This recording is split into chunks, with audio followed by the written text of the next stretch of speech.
இந்த போர் கலாச்சாரம் அதிகமான மாதிரி தெரியுது. இந்த ஈரான், இஸ்ரேல் போர், அமெரிக்காவுக்கு தலையிடுதல எப்படி போர் பார்க்குறீங்க? போர் கலாச்சாரத்தை விட இந்த போதை கலாச்சாரம் மிகப்பெரிய அளவுக்கு போயிட்டே இருக்கு.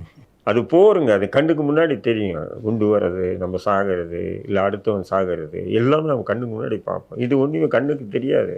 இது ஒரு ஏதோ ஒரு விஷக்கருமை, கண்ணுக்கே தெரியாத அளவுக்கு கொல்லக்கூடிய. கொரோனா விட கொடுமையானது.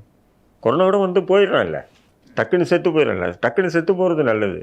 இந்த அடிக்ட் ஆகி அந்த குடும்பத்துக்கு அவன் கொடுக்கக்கூடிய அந்த கஷ்டம் இருக்குது பார்த்தீங்களா, கொஞ்சம் நஞ்சம் இல்லை. எனக்கு தெரிஞ்ச ஒரு குடும்பத்தில் வந்து ஒரே ஒரு பொண்ணு தான். அந்த பொண்ணு போதைக்கு அடிமைட்டாகி தற்கொலை பண்ணிடுச்சு. அப்போ எப்படி இருக்கும் அந்த குடும்பம், கொஞ்சம் யோசனை பண்ணி பாருங்க.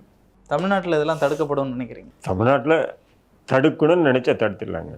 தடுக்க முடியாதது இல்லை, முடியாதது ஒன்றுமே இல்லை. சீன் போட்டாங்கன்னா தடுக்க முடியாது. தெருவில் போகிற பையனை கூப்பிட்டு பாக்கெட்டில் என்ன வச்சுருக்கேன்னு சொல்லிட்டு அவன் ஏதோ அரிசி பாக்கெட்டோ இல்லை குட்கா பாக்கெட்டோ வச்சுருந்தா அதை பிடுங்கிட்டு அவனை மேலே கேஸ் போடுறதெல்லாம் விட்டுட்டு நீங்கள் உண்மையிலே பப்புக்கு போங்க. இந்த ஈசிஆரில் வந்து எல்லாமே பாருங்கள், என்னது ரிசார்ட்டு, அந்த ஈசிஆரில் பெயர் எல்லா பொருளும் இருக்குல்ல. நீங்கள் உள்ளே போய் புக் பண்ணும்போதே வந்து கேட்பேன் உனக்கு என்னென்ன தேவைன்னு, எந்தெந்த நாட்டு போதை வேணும்னு கூட கேட்குறானா. அத்தனையும் எல்லாமே நடந்துக்கிட்டு தான் இருக்குது.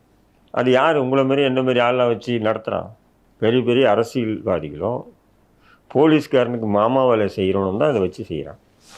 ஆண் பெண் எல்லாருமே ட்ரிங்க்ஸ். ஏன்னு சொன்னால் ஒரு காலம் வந்து குடிப்பானா அப்படின்னு கேட்பேன் இல்லையா, குடிக்க மாட்டியா அப்படின்னு ஆச்சரியமாக கேட்க வேண்டிய சூழ்நிலைக்கு ஆகிடுச்சு இப்போ.